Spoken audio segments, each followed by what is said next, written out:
दोस्तों, नवनीत जेएमएच की खबरों को लाइक करें। इसके बाद पहली बार आए चैनल पर सब्सक्राइब करें, साथ ही बेल के आइकन को दबाकर ऑल कर लें ताकि हमारी खबरें पहुंचे सबसे पहले।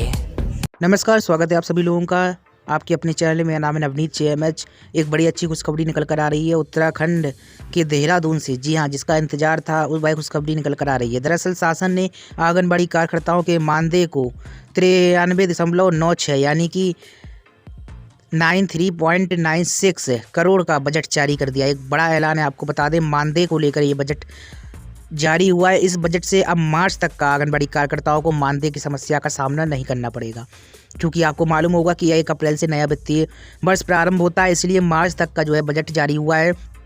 93 करोड़ से अधिक यानी कि लगभग 94 करोड़ का बजट जारी हुआ है। महिला सशक्तिकरण एवं बाल विकास राज्य मंत्री स्वतंत्र प्रभार रेखा आर्य के समक्ष बीते सोमवार को विभागीय समीक्षा बैठक के दौरान आंगनबाड़ी कार्यकर्ताओं को 3 माह से मानदेय न मिलने का मामला जो है सामने आया था। इस पर महिला सशक्तिकरण बाल विकास मंत्री ने नाराजगी जताते हुए विभागीय अधिकारियों को बजट जारी करने के निर्देश दिए थे। सवाल यहाँ पर यह है कि अगर आंगनबाड़ी कर्मियों द्वारा अधिकारी एवं या फिर मंत्री को ना बताया जाता तो आंगनबाड़ी बहनों का बजट जारी नहीं होता और ना ही वेतन मिलता। स्वयं जब मंत्री हैं रेखा आर्य बाल विकास विभाग की, तो इन्हें खुद समझना चाहिए। समीक्षा बैठक ये करती होंगी तो इसमें स्थिति क्या अधिकारी बताते हैं, क्या किस तरीके से ये काम होता है, इसके बारे में भी सोचना समझना चाहिए। आपको बता दें आंगनबाड़ी कार्यकर्ताओं ने बताया कि 3 माह से मानदेय नहीं मिला। इस पर बाल विकास मंत्री ने नाराजगी जताई और फिर बजट जारी करने के निर्देश जारी हुए हैं। आपको बता दें विभागीय समीक्षा बैठक के दौरान मंत्री ने कहा कि आंगनबाड़ी कार्यकर्ताओं द्वारा विभाग के अतिरिक्त सामाजिक कार्यों में भी बढ़ चढ़कर सहयोग किया जाता है।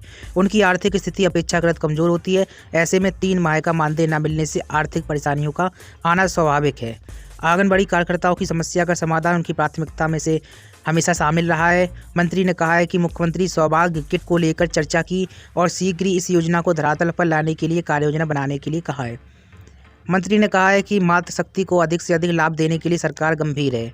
वहीं उत्तराखंड राज्य आपदा प्रबंधन प्राधिकरण, स्पेयर इंडिया एवं इंटर एजेंसी ग्रुप के संयुक्त तत्वाधान में कोविड-19 अकादमी की शुरुआत की गई। लेकिन अहम चीज़ क्या है? अहम चीज़ यही है कि बजट जारी हो गया है। उत्तराखंड से ये खबर है, अब किसी प्रकार की दिक्कत का सामना कम से कम जनवरी, फरवरी और मार्च यानी कि इस वित्तीय बजट वर्ष में जो है आंगनबाड़ी कर्मियों को नहीं पड़ेगा।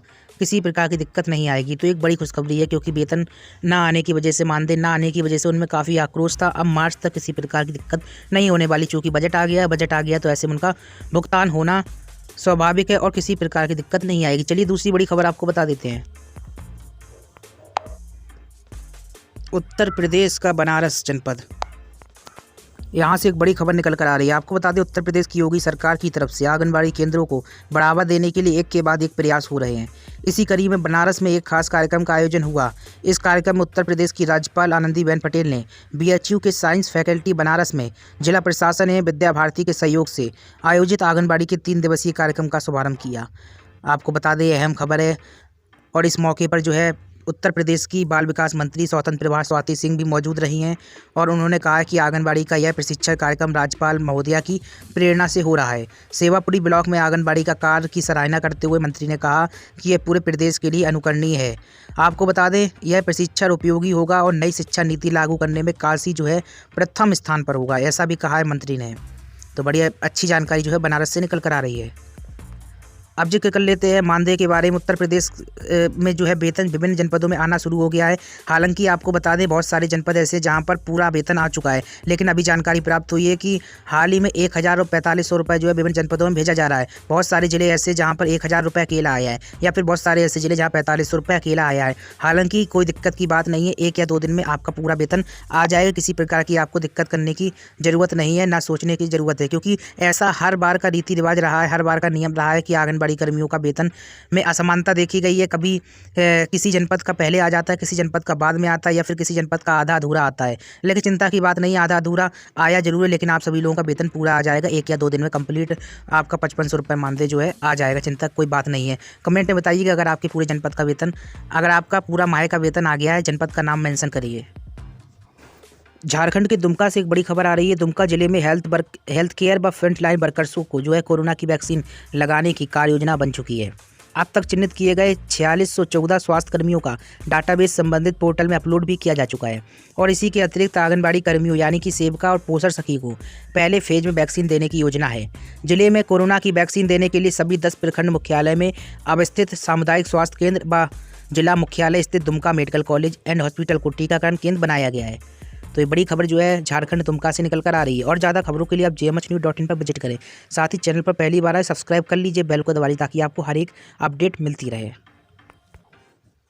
हिमाचल प्रदेश से एक बड़ी खबर आ रही है। दरअसल बिलासपुर से ये खबर है, पंचायती राज संस्थाओं के चुनाव में इस बार जो है आंगनबाड़ी वर्कर और सहायिकाओं की ड्यूटी लगेगी। इस बाबत प्रशासन की तरफ से विभाग के जिला कार्यक्रम अधिकारी को खंडवार नियुक्तियों के आदेश जारी कर दिए हैं।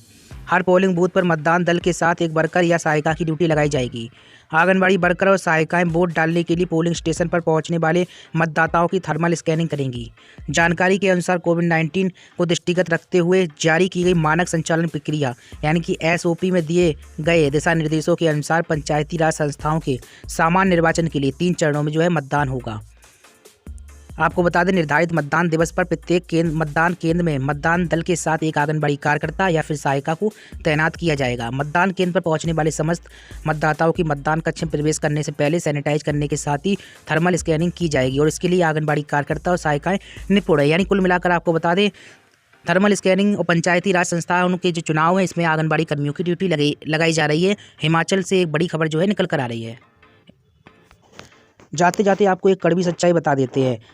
उत्तर प्रदेश के लखनऊ, जहां पर मुखिया बैठते हैं, वहां के कैसे हालात हैं। आपको बता दें, राजधानी के अलीगंज परियोजना के तहत बने आंगनबाड़ी केंद्रों का पिछले 2 साल से किराया न मिलने पर भवन मालिकों ने केंद्रों पर ताले लगा दिए। अब तक तो कोरोना काल में अन्य स्कूलों की तरह आंगनबाड़ी केंद्र ही बंद चल रहे हैं, लेकिन अगर शासन ने इनको खोलने के आदेश दिए तो इसमें से 40 केंद्र शायद ही खुल पाएँ। क्या कारण है? क्योंकि किराया नहीं आया है। अब ऐसा नहीं है कि सिर्फ लखनऊ में ही ऐसे हाल हों, उत्तर प्रदेश के विभिन्न जनपद है जहाँ पर ऐसे ही हाल हैं। किराया आप 6 माह देते हैं, 6 माह में एक साथ देते हैं, किस तरीके से भुगतान होता है, कौन मकान मालिक जो है 6-6 माह किराए का इंतजार करेगा, ये बड़ा सवाल है। और ऐसे में केंद्र चलाना जो है आंगनबाड़ी कर्मियों को काफ़ी दिक्कतों का सामना करना पड़ रहा है, टेढ़ी खीर भी साबित हो रहा है। आपको बता दें, अलीगंज परियोजना की ब्लॉक अध्यक्ष संजू राणा कहती है कि कोविड प्रोटोकॉल के तहत केंद्रों पर सफाई करवाने, उचित दूरी के लिए जमीन पर गोले बनवाने, केंद्र पर सैनिटाइजर की व्यवस्था करने के लिए निर्देश जारी हुए, लेकिन अलीगंज परियोजना के केंद्रों का किराया न मिलने से केंद्रों पर ताला लग गया है। अलीगंज परियोजना के तहत कुल 412 केंद्र बताए जा रहे हैं, इसमें से करीब 40 केंद्रों पर ताला लगा हुआ है। इन केंद्रों पर कोई तैयारी नहीं हो सकी है। आंगनबाड़ी कर्मचारी सहायिका एसोसिएशन की जिलाध्यक्ष इंदु वर्मा कहती हैं कि बच्चों को दलिया की जगह दाल, चावल, गेहूं, घी, दूध बांटने के निर्देश हुए हैं। यह सामान घर पर नहीं रख सकते। कोटेदार की यहाँ से सामान लाकर केंद्र पर रखने की इजाज़त है। केंद्र पर ताला लग जाने से बहुत बड़ी समस्या हो रही है। आपको बता दें, शहरी परियोजना का किराया प्रतिमाह 750 रुपये और ग्रामीण परियोजना के तहत आंगनबाड़ी केंद्र का किराया 250 रुपये है। अब सवाल यहाँ पर यह है कि अगर किराया प्रतिमाह नहीं आएगा तो कैसे केंद्र खोले जाएंगे और कैसे इनमें सामान रखा जाएगा। जाहिर सी बात है, आंगनबाड़ी कर्मी मजबूरन अपने घर में सामान रख लेती है और फिर आरोप और प्रत्यारोप लगाई जाती है। बड़ा सवाल है। कहीं ना कहीं सरकार को चाहिए कि आंगनबाड़ी केंद्रों का किराया हर माह भुगतान करे। भले ही मानदेय में वैसे ही लेट लतीफ़ी करते हैं, लेकिन आंगनबाड़ी केंद्रों का यानी भवनों का किराया अगर समय नहीं दिया जाता तो ऐसे केंद्र बंद होने लगेंगे और सरकार की जो है मंशा को पलीता लगने लगेगा। इस कारण से बहुत ही ज़रूरी है कि सरकार को भी चाहिए कि आंगनबाड़ी भवनों का किराया जो जिस तरह से दिया जा रहा है समय भुगतान करे। अगर हमारी बात से आप सहमत हैं तो कमेंट में यस लिखें और ज़्यादा खबरों के लिए jmhnews.in पर विजिट करें। नमस्कार।